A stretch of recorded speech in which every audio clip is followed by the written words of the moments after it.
Hey folks, this is Cindy. Thanks so much for stopping by. In today's video, we're going to be talking about quick Copic coloring, but before I get into that, I wanted to let you know I do have a full-length detailed version of this video available over on Patreon. I will have that link down below, so definitely go check that out. I have loads more information on how I colored this and a few tips and tricks about quick coloring available in that video for you. Totally worth checking out.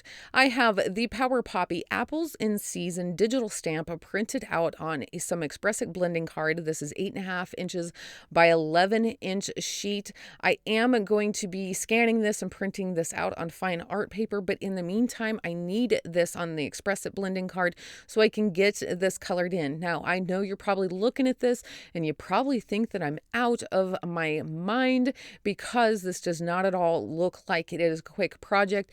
However, there are a couple things to keep in mind when you're choosing projects if you need to get something done in a little bit quicker time.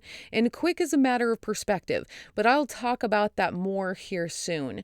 To start off coloring my image, the first thing that I need to do is color in the stamen here on these apple blossoms. I don't want these to get lost in my coloring. While I am going to keep these flowers a little bit lighter and a little bit on the more delicate side, if I color over the top of that stamen without bringing in those Stettler pins, I'm going to lose those completely, and then I'm going to have to try and track them down after my coloring is done. So it's just so much easier to do it to begin with. I can also color right over the top of those Stettler pins, and it is going to alter that yellow just a wee bit, but it'll be just fine. At the end of the day, those are still going to read yellow when I'm done with my coloring.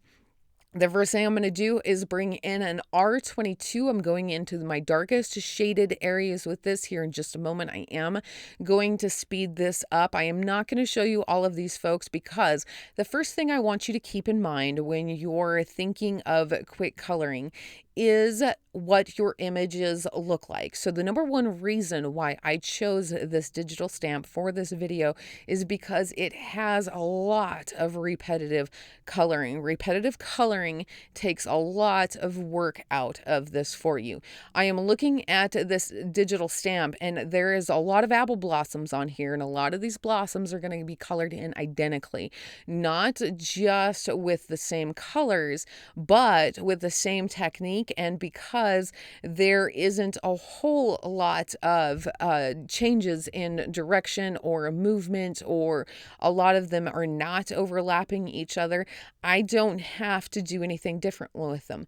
The only thing that I need to keep in mind at the end of the day is in what direction they're illustrated in and in what relation they are to the images around them. That's it. So keeping that in mind, and because I'm going to use the same colors on all of them, that is going to make this go so much faster. The other thing is when we're taking into consideration what you're coloring and how long it's going to take you is your skill level. Now, just because you are not at a higher skill level doesn't mean that you shouldn't try projects like this. In fact, I would absolutely encourage you to take on projects like this. Another bonus to one of these type of projects is because everything is repetitive, it is a really excellent way to build up your techniques. These flowers have a lot of the same technique. It's a lot of flicking motions. It's a lot of flicking motions, to be honest, folks. And this is a really great way to build that skill. The more you repeat something, the better at it you're going to get. And the better at it you get, the faster it's going to go. The number one turning point for me when I really got serious about becoming a better colorist was stopping from holding myself back on taking on projects like this because of time and how long it would take me to get it done. It doesn't matter how long it takes you to get it done. In fact, I encourage you most of the time to take your time to work on a project. This isn't just about making pretty cards or making pretty art to get it out the door. This is about investing in your creativity and learning new skills and building up those skills so you can make some really fabulous things. There is a big difference between I forgot grandma's birthday and I need to get a card out in 5 minutes stat, and I really want to color in this gorgeous piece of artwork. There's a big difference in that, folks. And also, the better you get at your skills, the faster you can work regardless. Now, this is a quick project for me, not just because it has a lot of repetitive images and I'm doing the same thing. This is a quick project for me because I have built up those skills that I can work a little bit faster. I have that confidence level that I can move a little bit faster and get my projects done quite a bit quicker. Now, this project took about 2 hours and 15 minutes for me. That's actually pretty good for something this large. And at the end of the day, this is a large image, folks. If you printed this out for a card panel, it wouldn't take quite as long yet. However, 2 hours and 15 minutes for something like this is still really, really good. And I could have made other choices yet that it would have made it gone that much faster. I could have chose more simple color blends. I know that I've shared that quite a bit here on my channel lately, where I've just chosen really simple blends, 2 color combinations, and then I'm good to go. I could have done that with this, and that would have made it go that much faster. But really, at the end of the day, what this comes down to is, number one, I don't have the expectation that I need to have this done right away. And also, I have taken the time to build up my skill level where I can go a little bit faster. I quit holding myself back. I stopped telling myself, wow, I can't do that because it's so big and there's so much going on and those are complicated. I stopped doing that. So now I can take on these projects, get them done a little bit faster, and I'm still building my skill level. I'm still practicing on those things that I already know. And in some cases, it's giving me the opportunity to try something a little bit different. So when I say quick Copic coloring, what I really mean at the end of the day is quick is a matter of perspective, folks. It all depends on you. It depends on how fast you really think that you need to get something done, and it absolutely depends on your skill level. Regardless of those, don't tell yourself that you can't do it, because you can. It's just a matter of adjusting a few things. It's a matter of, I have to get this card done, so I'm definitely not going to do this. I can choose something else, and there's loads and loads of other options out there if you need to get something done quick, fast, and in a hurry. And it's also a matter of, if you're unsure that you have the ability to do it, just dive right in anyways and continue to work it out until you finally get it. At some point, you're going to reach a point where you actually pick up those skills and you are a better colorist and you can get things done a little bit faster. Also, I would definitely keep an eye out for those images. There's nothing wrong with making a point of buying things or downloading digital stamps that have a lot of repetitive images or a lot of repetitive illustration in them. Those are an excellent way to save time and build skills. Another thing that you can do to help save yourself a little bit of time is you don't necessarily need to do everything that is done in a demonstration or in a tutorial. I really try to make an effort when I do my videos to point out any opportunity that I've done something that you don't necessarily need to do. Just because I do it doesn't mean that I had to do it. It doesn't mean that it was actually absolutely pivotal to my finished image. I could have definitely skipped some things in most cases, and it's totally fine that I'm going to point that out to you, because at some point you'll decide that you're ready to do it. However, it doesn't mean that it's absolutely necessary to be done. This apple is a really good case in point. I'm adding the Y11 on this paper before I go over the top of it with the R24, because I want to have a little bit of a yellow tone in both of these apples, but you don't need to do that. This is just a finishing touch I did. It looks really groovy, but it's going to look equally as cool if you don't do it. In fact, if you wanted to skip adding the Y11 onto this apple with the Copic marker, you could, and then when you get to the colored pencils, you can bring in that deco yellow that I bring in and add it there. I know Copic markers can seem really intimidating, where colored pencils sometimes seem a little bit more safe because because they are a pencil, you can lift them up in most cases. So there's always options there that can save yourself a little bit of time. Also, these leaves are another really good example of that. I always add that edged detail to the serrated portions on these leaves with my B34. I usually go in kind of on the heavy side with the shadows in those. I like that texture and movement in my leaves.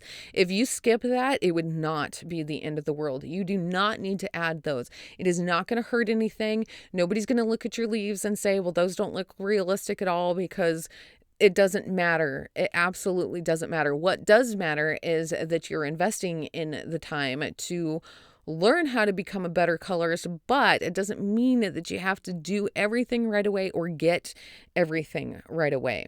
In time, you'll start to learn it and you'll figure it out and you will become better. And that, at the end of the day, folks, is the goal here. So while I've been gabbing, I've been coloring this in, and I haven't talked very much about what I'm doing here or what colors I'm using. A lot of the techniques that I am using today, if you follow me at all, you've seen me do it probably 100 times. I will have a few of those videos linked down below, as well as over my blog if you're interested in checking those out. I haven't really done anything too super duper fancy or anything out of the norm on this outside of the coloring on those apples. That was super easy. I basically just left myself an opening to add some of that Y11, went over the top of it with the R24, and then over the top of that again with the Y11. I'm trying to build in some of that yellow tone to these apples. I'm not trying to do anything too heavy or too fancy on those, and I do reinforce it with some Deco yellow colored pencil. You can see more of that over on my Patreon and where I talk about that if you're interested in that, and also you'll get a kind of a quick peek of it here in today's video. I'm also going to have a video a link to a workshop for Vanilla Arts. Amy Schulke has a fantastic workshop. It is called the Doughnut Stack Workshop, and I would really love for you to check that out, because it does talk about exactly what I do on this branch and the stem here today. It is about pushing those colors deeper and darker without having to use a black. And what I do here today is a lot of what she does in that workshop, and it is one of those techniques that is super duper to have in your back pocket. You can use it for all sorts of images. In fact, I use it here on a branches and a stem, and she uses the same thing on a chocolate donut. So it is really groovy. Again, link down below. Definitely go check that out.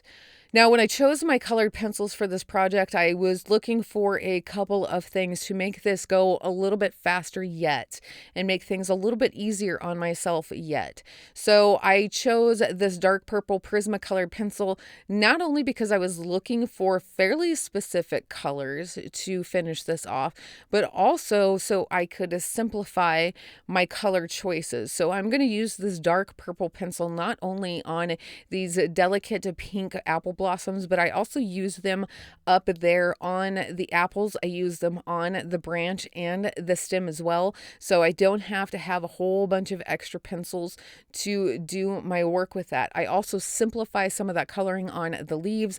I don't use a bunch of different colors. In fact, I only use 2 Prismacolors on those leaves, and I don't worry so much about the highlight, primarily because when I colored that in, I kept that in mind when adding my YG13, which was my lightest color. So because I left myself enough highlight that I didn't need to add any more to it after I was done with my colored pencils, I could just use 2 of them, and that made it easier yet. Plus, it saved me a bunch of time.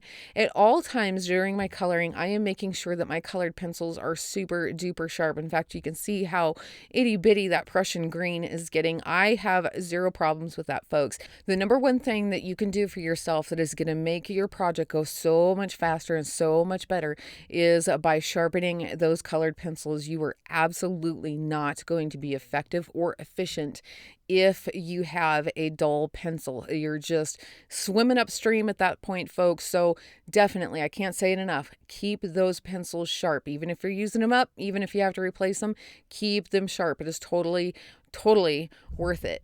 Now you can see here on this apple, I'm using that same dark purple that I used for my shade colors on my apple blossoms. I'm also using it on the shade in this apple. The really cool thing about colors like this is they're pretty universal. They'll have a different look to them depending on what color you used underneath them. Now on those apple blossoms, I used the R22 as my darkest shade color. On this apple, I used the R39 as my darkest shade color. And just the simple difference between those two Copic markers is going to give me the difference in what this dark purple is going to look like. Also, when I'm choosing colors for my project, I'm choosing colors that are going to help me color more efficiently. This crimson red is a really good example of that. It is an almost perfect match for an R29 and an R27. In fact, on the video, it might be a little hard to see that there's a difference there. In real life, there really is. It's just enough that you can see that it's there, but it's not competing with that R27 and that R29, and that's perfect. That actually makes me a more efficient colorist because I'm not trying to recolor this whole thing. The whole point behind colored pencils over Copic markers is just to add more definition and detail, really make things pull together that much nicer. You aren't trying to recolor the whole thing. So that is something that I keep in mind every time I choose my colors, and it helps a ton when finishing things off and making things go that much quicker. Another thing that you could do is you could definitely scale this down and print this out in a 4¼ inch by 5½ inch card panel, and that would make this go quite a bit faster. Yet, if you would like to do that, however, I strongly suggest that everybody gives these larger images a try. They are super great practice, and they're always fabulous when they're done. I also did not add any embellishments or clear glaze pen or shimmer to this, as I'm going to be scanning it and printing this out on fine art paper, and those embellishments would get lost in translation there, so I skipped them all together. And that is it, folks. We are done. We are good to go. I have more details and links down in the description below, as well as over my blog. Also, the full real-time video is available over on Patreon, so go check that out. I hope you enjoyed my project today. If you did, hit that like button and share it with your friends. Also, be sure to subscribe to my channel if you haven't already, and tap that bell next to the subscribe button so you can receive all future notifications. Thanks again so much for stopping by. Until next time.